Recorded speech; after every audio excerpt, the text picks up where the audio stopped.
An old fisherman threw a rusty screw into the water.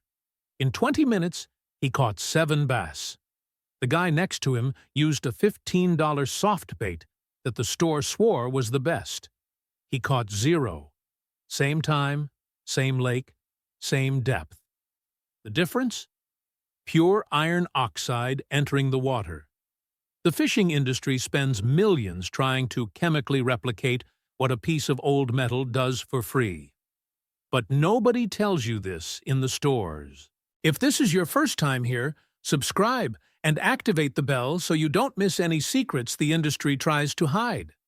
This happened on a lake in Missouri 3 years ago. A group of fishermen conducted a test. Half used expensive store-bought lures. The other half tied old screws, rusty nails, and oxidized washers to their lines. The result was brutal. The screw group caught 34 fish in 6 hours.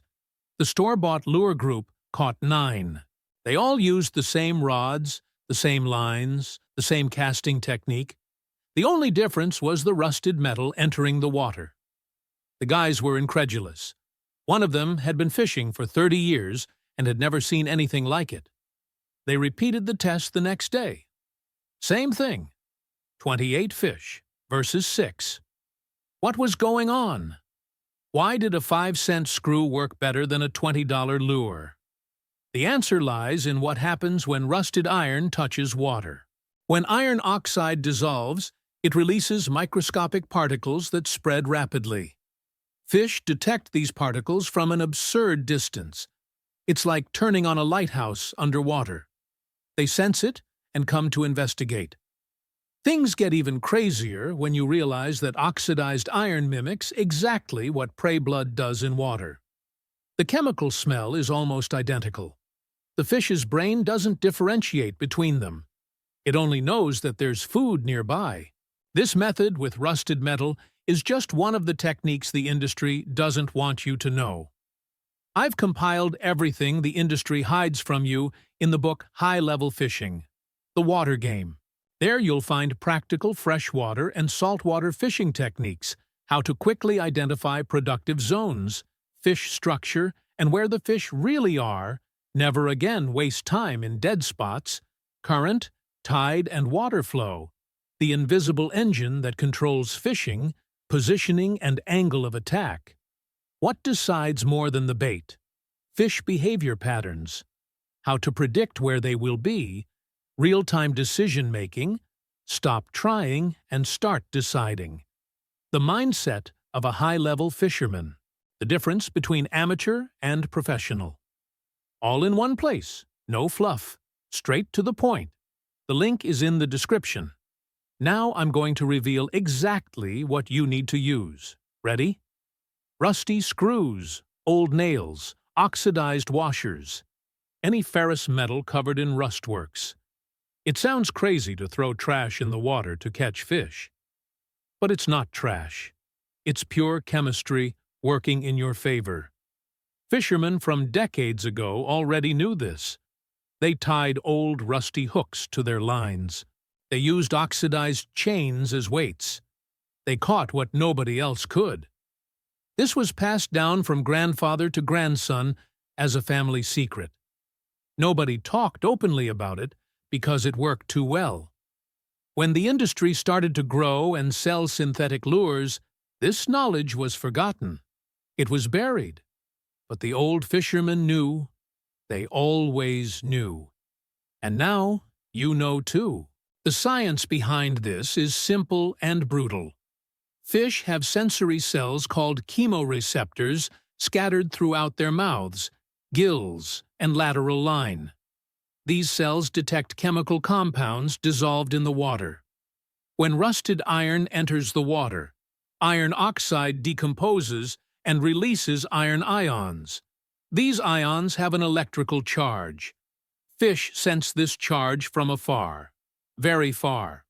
Studies show that some species detect 1 part iron in 1 trillion parts of water. It's like smelling roasting meat 3 kilometers away. Impossible to ignore. But there's more. Iron oxide has a specific chemical smell.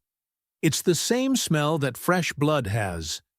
Hemoglobin, the protein that carries oxygen in the blood, has iron in its structure. When a fish bites another fish, oxidized iron enters the water. The predator recognizes this as a sign of wounded prey. It's an instinct millions of years old. When you put a rusted screw in the water, you're triggering this biological trigger. The fish's brain translates this as a feeding opportunity. There's no way to resist. Humans feel this too. Have you ever tasted that metallic flavor when you lick blood from a cut? That's iron. Fish feel the same thing, only amplified 1,000 times. Now, I'm going to teach you how to use this in practice. You'll need old, rusty screws between 3 and 7 centimeters long. They can be construction screws, long nails, large washers, any oxidized ferrous metal. If you don't have anything rusty at home, take new screws and soak them in water with salt and vinegar for 2 days. It speeds up the process. It literally costs nothing. You probably have some lying around in your garage, or you can find them at any junkyard. Here's the secret. Tie the screw about 20 centimeters above the hook. Don't tie it directly to the hook. Leave it hanging on the line with a simple knot, or use a snap. The screw acts as an attractant. It will release iron oxide as it goes down. It creates a chemical trail to the hook. When the fish follows the trail, it finds the bait. Use heavier screws in deep water. Lighter screws in shallow water. The weight helps with casting and keeps the bait at the right depth. Another thing, the more rusty, the better. Don't clean it. Don't scrub it. It leaves the rust thick and ugly. That's what you want. The more rust, the more particles in the water. Store the screws in a lidded container. Don't let them dry out completely. Keep them moist. They'll last for months like that. If they start to get too clean after several fishing trips, put them back in the salt and vinegar solution. If you want to boost it even more, add powdered dried blood. Mix the powder with water and apply it to the screws before use. Blood contains iron, proteins, and amino acids. It triples the effect. Another option is cod liver oil. Apply a thin layer to the metal. The strong smell spreads along with the iron oxide. It covers both smell and taste. Some people also use oyster powder. Oysters naturally accumulate iron. Crush the dried shell, turn it into powder, mix it with water, and apply it. The complete recipe now covers 3 of the fish's senses: smell with iron oxide, taste with blood or oil, and sight with the movement of the lure. You've created a sensory bomb underwater. Now comes the obvious question. If it works so well, why don't stores sell it? Simple. It's not profitable. A screw costs 5 cents. A package of 10 rusty screws would be worth 50 cents. Nobody makes money from this. The fishing industry moves billions selling synthetic lures made of plastic, chrome-plated metal, and balsa wood. They invest fortunes in marketing. They sponsor tournaments.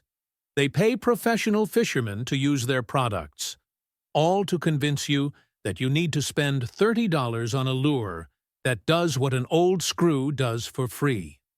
If everyone found out about this, sales would plummet. That's why nobody talks about it. It's an open secret that everyone ignores. The industry prefers that you keep buying. When using it, cast the line with the screw tied 20 centimeters above the hook. Let it sink to the bottom. Wait about 30 seconds. Iron oxide needs this time to begin spreading. Then retrieve slowly. Very slowly. The fish needs to follow the chemical trail to the bait.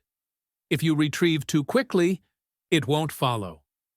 The perfect timing is 1 turn of the reel every 3 seconds. It seems slow, but it's the right rhythm. It works best early in the morning and late in the afternoon. These are the times when fish are most active. Colder waters hold the chemical compounds better. Low temperatures cause iron oxide to dissolve more slowly, but last longer. In warm waters, dispersion is rapid. This is worthwhile because it reaches a larger area. Species that respond best are bass, catfish, pike, and walleye. All predators with a strong sense of smell. Trout also works, but requires smaller screws. Use upholstery nails. They are thin and light. A common mistake is tying the screw too close to the hook. This scares the fish. He sees the shiny metal and becomes suspicious. He keeps a distance of 20 centimeters. Another mistake is using galvanized metal. It doesn't work. It has to be pure iron. Galvanization blocks oxidation. Zinc doesn't have the same chemical effect. Still water works better than running water. Current disperses it too quickly.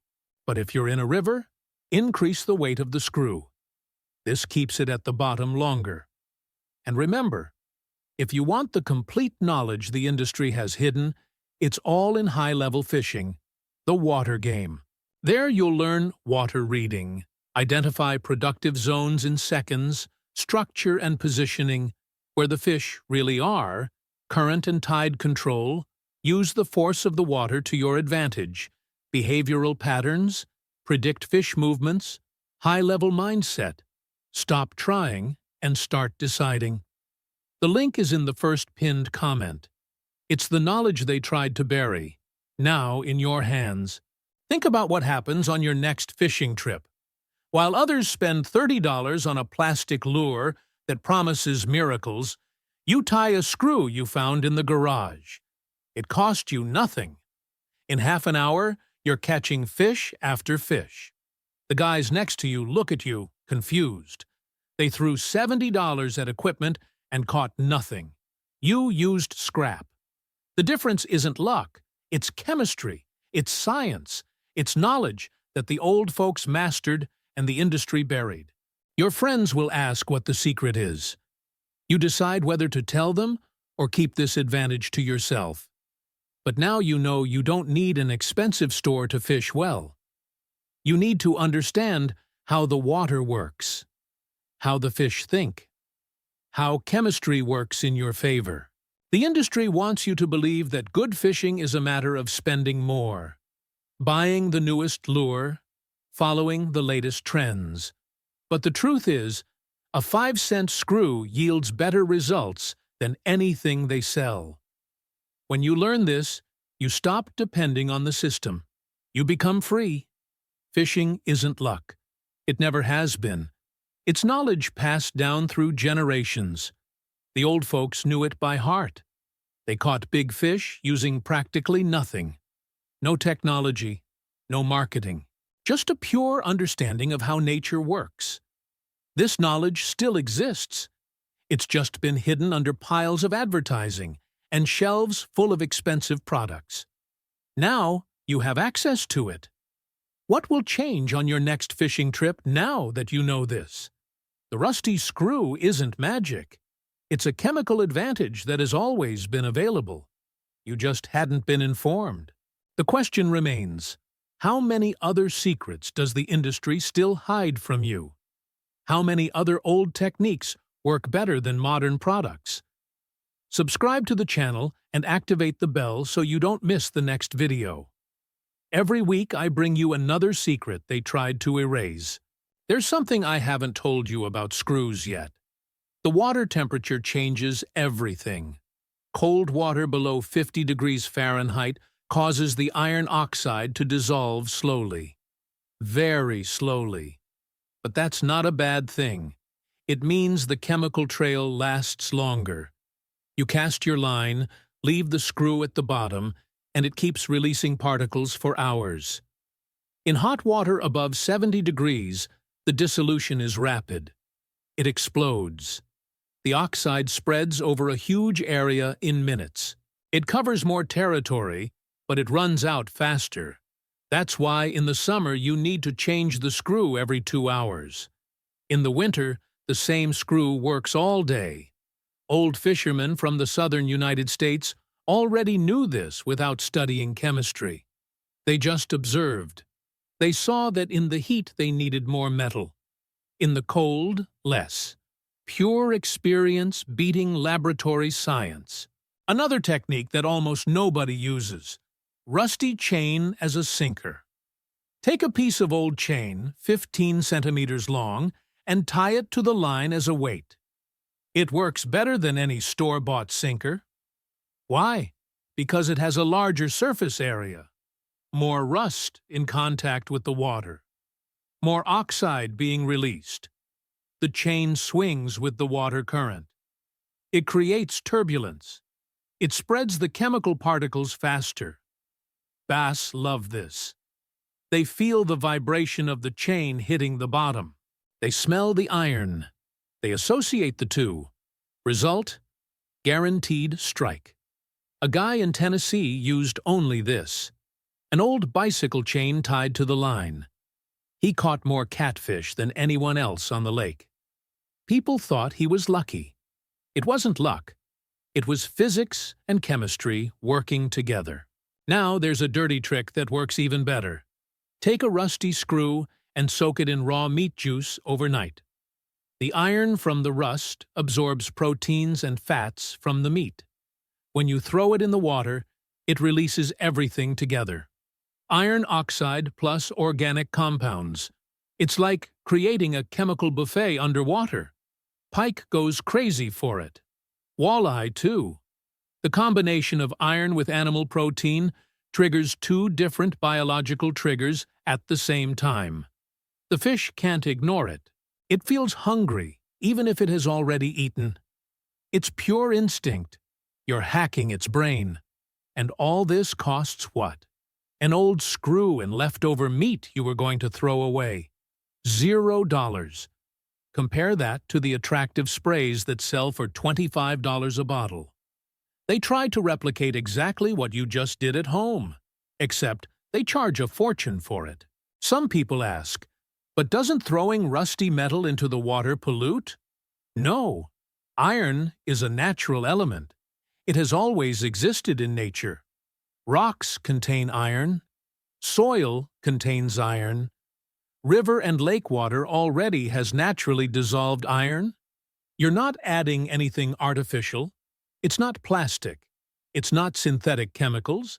It's literally the same material that already exists in the ecosystem. The difference is that you're concentrating it in a specific point for a short period. When the fishing is over, you collect the metal and take it away. Environmental impact? 0. Now compare that to plastic lures, silicone soft bait, synthetic resin hard baits. How much of this material is lost to the bottom of the lake every year? Millions of tons. It takes hundreds of years to degrade. But the industry doesn't talk about that. They want you to buy more disposable lures, more plastic packaging, more waste. You can use a rusty screw 20, 30 times. Then recycle it, or let it rust more and use it again. I'll tell you another true story. A fishing guide on Lake Michigan tested this with clients for an entire month. Half the days he used expensive traditional baits.